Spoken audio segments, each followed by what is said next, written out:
Hey everyone, as promised, this is my vlog response. Unfortunately, I did not make it into hair and makeup beforehand, so you all get to see my post-workout visage. So, Asia's method. In response to that first question, I think what kind of sets that up is that very poignant line about thinking of the psychology first off of decolonization and then moving on into the psychoanalysis of it. And I think that's really what Chen seems to be digging into when he looks at these critiques and looks at these other, looks at Fanon and Nandy and nationalism. I think that's really interesting how it really brings up that idea of nationalism where we get too attached to that nation or that state as opposed to the actual psychological experience where I think we see this psychology that even Fanon kind of digs into where it's viewing yourself as the antithesis of a specific nation, the black faces with the white mask, being two individual nation states, but really it being a core psychological issue that needs to be addressed. And expanding that into nativism, where we get so attached on being the antithesis of some state of being, where it is, if the colonizer is A, then the nativist is not A. And I think that's true in many regards, that we escape from, I gotta stop swinging in my chair, that we see this detachment from the real psychological problem, and that even rolls into civilizationism. So I think the overarching thing that I feel that Chen is trying to bring out is this need to attack not simply the dichotomy of the colonizer and the colonized, but really dig into that where the psychology of the individual, where the real problem with post-colonialism seems to be that we attack it at the nation who has been colonized versus the colonizer, and the process of decolonization being an attempt to break free from that. Like it says, where in that statement about, at the end of the Fanon critique, about is it more legitimate to be ruled by an insider or an outsider, and really coming down to why is it necessary to be ruled, and why do we need to seem to attach that to race, to nationalism, to culture, and really starting to think instead a more progressive and intellectual look at how we identify ourselves as individuals. I saw, interesting enough, there's a lot of parallels between this idea of decolonization and these three different movements as there is with the African American civil rights movement, where you had the Return to Africa movement, which was very nativist in many ways. You had a nationalism movement, which was the more aggressive Black Panthers movement, and then you see civilizationism. I suppose we could try and pull that out of the nonviolence movement. Obviously one of them in some ways, but seeing one being more successful than the others. And I think that's very revealing of how it all kind of works, that we attack things as a group, which we are part of a group, but we very rarely look at it as the individual, what the individual is affected by. We try to attempt to reach that point, but very rarely do we ever achieve it. That's why in response to Sebastian talking about, where is it? Decolonization as a process, post-colonialism is a tendency, etc. I agree that decolonization is this process where it really is, it's trying to escape that kind of colonized mindset, trying to escape the identity where we're solely master or slave or ruler or ruled. The post-colonialism, to me, though, I think is not simply this, what is it? He defines it as a tendency in the contemporary world to imagine and to treat the end of European colonial rule as the end of imperial control and influence over colonized people. I think that's a really literal reading of it. I feel post-colonialism is an attempt to define the boundaries of the colonized and the colonizer for me.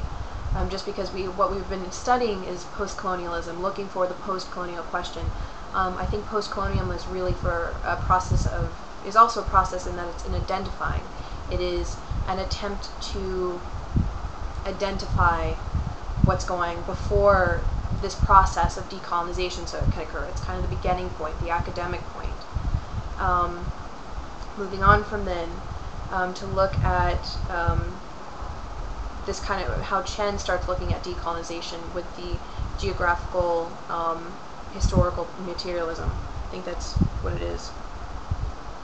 Because Liberty starts looking at that again, and I think she's right in thinking of how this capitalism has unfolded in the third world.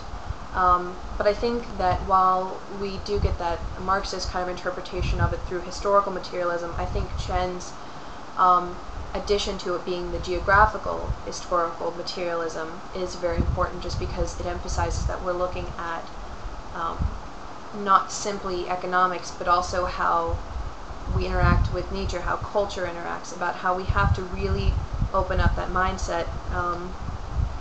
And it kind of brings me up to that Stuart Hall kind of interpretation of it on page 103? No, 100. Where he starts looking at all the ways things interact. His three very paradoxical and contradictory effects of it is that we also have to look at culture as being, I suppose that could be in many ways a material or economic output, depending on how you look on it. His three critiques of it, swinging again in my chair, have to stop, of the culture homogeneity and global postmodern breaks down to the national identity. Those three critiques, I think, kind of emphasize where we're not simply engaging in an economic kind of dictating ways, but very much this communicative interaction and being very important to a cultural way of looking at colonialism. And further down to where he discusses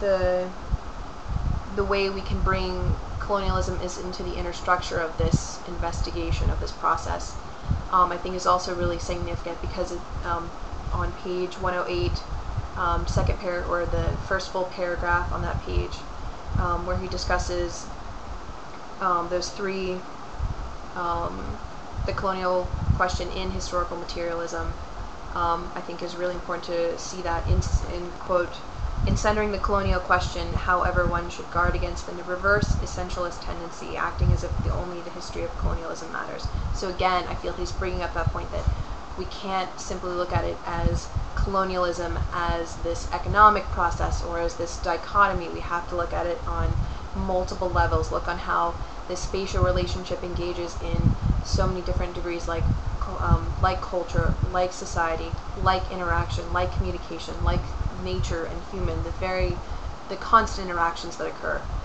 And I think that this is really, this whole way of looking at it, for me, was set up by the first chapter that we read, where it's very much more looking at how the Taiwan experience of both academia and the justification of the economic behavior, and even into that final kind of look at the story of sexuality as a manner of power between, I forget who wrote that, but I think that all sets it up to be, we have to look at, and it's almost a psychoanalysis of the individual as well as the culture and as the group, and see that see decolonization not simply as a process of investigating the economic factors or the colonized versus the colonizer, but look at the individual and the very, very real and very large dimensions, not large, very real and numerous dimensions that all come into play in this, and not try and simplify it,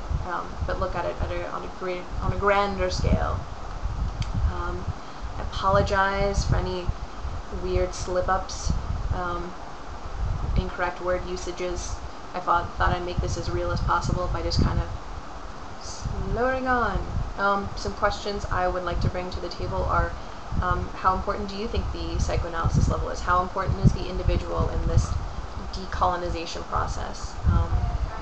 Do you think that I'm right or wrong? I'll be checking again on the forum board, and I'll see you guys on Monday. Bye!